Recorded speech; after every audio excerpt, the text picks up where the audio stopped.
நமச்சிவாய வாழ்க. உலகத்தில் உள்ள அனைத்து தமிழ் சொந்தங்களுக்கும் அடுத்த தலைமுறையாக வளர்ந்து கொண்டிருக்கக்கூடிய அன்பு சிறார்களுக்கும் குழந்தைகளுக்கும் அடியேனுடைய பணிவான வணக்கங்களை முதற்கண் தெரிவித்துக் கொள்கின்றேன். முன்னறியாகிய முதல்வன் முக்கணன் தன்னறியே சரணாதல் திண்ணமை அன்னறியே சென்றங்கடைந்தவர்க்கெல்லாம் நன்னறி ஆவது நமச்சிவாயவே என்பது அப்பர் பெருமானுடைய அருள்வாக்கு. அந்த அப்பர் பெருமானுடைய அருள்வாக்கை முன்னிறுத்தி அடுத்த தலைமுறைக்கு சைவ சமய கருத்துக்களை மிகவும் தெளிவாக கொண்டு செல்ல வேண்டும் என்ற ஒரு உயர்ந்த நோக்கத்தோடு நன்னறி வகுப்பு சார்ந்த காணொளிகள் பதிவிடப்படுகிறது.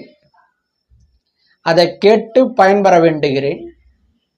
அந்த வகையிலே இன்று நாம் சிந்திக்க இருப்பது சமயம் என்றால் என்ன என்று நாம் சிந்திக்க இருக்கிறோம்.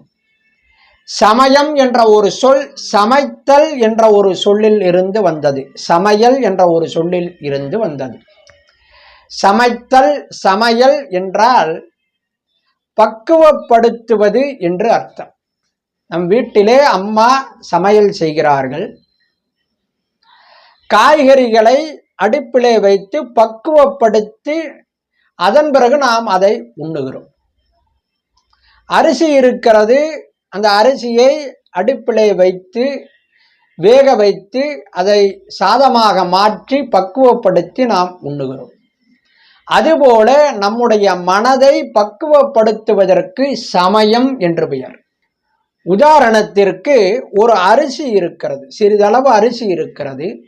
அந்த அரிசி மிகவும் கடினத்தன்மை உடையதாக இருக்கும். அந்த அரிசியை அப்படியே எடுத்து நாம் வாயில் போட்டு மென்று சாப்பிடுகின்ற பொழுது அந்த அரிசியில் இருக்கக்கூடிய கடினத்தன்மையின் காரணமாக நாம் மென்று சாப்பிடுகின்ற பொழுது சத்தத்தை ஏற்படுத்தும். அந்த சத்தம் மற்றவர்களுடைய காதுக்கும் கேட்கும். அதை பக்குவப்படுத்தி உண்ண வேண்டும். அதற்காக நாம் என்ன செய்வோம் எனில், அந்த அரிசியிலே சிறிதளவு நீரை ஊற்றுவோம். நீரை ஊற்றி ஒரு 1/4 மணி நேரம் 1/2 மணி நேரம் ஊற வைத்த பிறகு ஊற வைத்த அரிசியை நாம் எடுத்து வாயில் போட்டு மென்று சாப்பிடுகின்ற பொழுது அதனுடைய கடினத்தன்மை குறைந்து சத்தத்தை ஏற்படுத்தும். ஆனால் அந்த சத்தம் நம்முடைய காதுக்கு மட்டுமே கேட்கும். அதன் பிறகு அந்த ஊற வைத்த அரிசியை அடுப்பில் வைத்து வேக வைத்து சாப்பிடுகின்ற பொழுது அரிசியை சாதமாக மாற்றி அதை எடுத்து நாம் சாப்பிடுகின்ற பொழுது அதனுடைய கடினத்தன்மை என்பது முழுவதும் நீங்கி நாம் மென்று சாப்பிடுகின்ற பொழுது சிறிதளவு கூட சத்தம் இல்லாமல் சாப்பிட முடியும். ஆகவே கடினத்தன்மை கொண்ட ஒரு அரிசியை ஊற வைத்து அதன் பிறகு அடுப்பில் வைத்து வேக வைத்து அதனுடைய கடினத்தன்மை முழுவதையும் நீக்கிய பிறகு நாம் அதை உணவாக ஏற்றுக்கொள்ளுகிறோம். அதுபோல நம்முடைய மனதையும் கடினத்தன்மை கொண்ட நம்முடைய மனதையும் பக்குவப்படுத்த வேண்டும். இந்த மனம் எப்படி இருக்கிறது எனில், தாமரை இலையிலே ஒரு சொட்டு தண்ணீர் இருந்தால் எப்படி இருக்குமோ அப்படித்தான் நம்முடைய மனம் இருக்கிறது. தாமரை இலையிலே தண்ணீர் ஒட்டுமா என்றால் ஒட்டாது. ஆனால் தாமரை இலையில் இருக்கக்கூடிய தண்ணீருக்கு ஒரு குணம் இருக்கும், சஞ்சல குணம். அந்த தண்ணீர் ஒரு இடத்தில் தங்கி நிற்காது. சஞ்சலத்தோடு அங்கும் இங்கும் ஓடிக்கொண்டே இருக்கும். அதுபோலத்தான் நம்முடைய மனம் இந்த உலகத்திலே ஒரு விஷயத்திலே நிலைத்து நிற்கவில்லை, சஞ்சலத்தோடு ஓடிக்கொண்டே இருக்கிறது.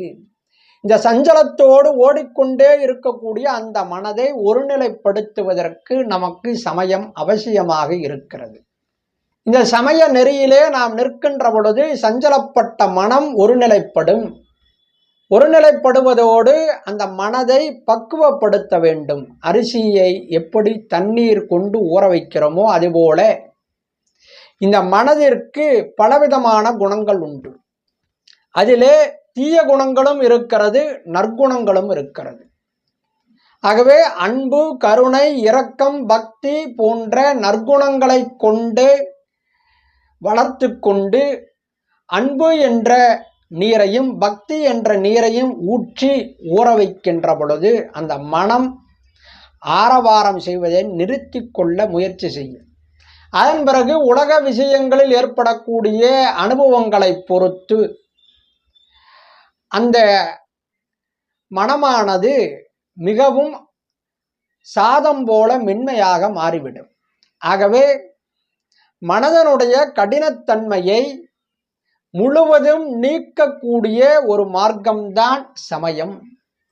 இதை அருணகிரிநாத பெருமான் கந்தர் அனுபூதியில் குறிப்பிடுகின்ற பொழுது, நெஞ்ச கனகல்லு நெகிழ்ந்து உருக தஞ்சத்தருள் சண்முகனுக்கு இயல்சே என்று குறிப்பிடுகிறார். நெஞ்சமாகிய கல், மனமாகிய கல் நெகிழ்ந்து உருக வேண்டும். அதற்கு நம்மிடத்திலே அந்த மனதிலே பக்தியை விதைக்க வேண்டும். அந்த பக்தி என்பது சமயத்தின் மூலம் வரும். ஆகவே தொடர்ந்து நாம் நன்னெறி வகுப்பை சிந்திப்போம் என்று கூறி அமைகிறேன். நன்றி, வணக்கம். திருச்சிற்றம்பலம்.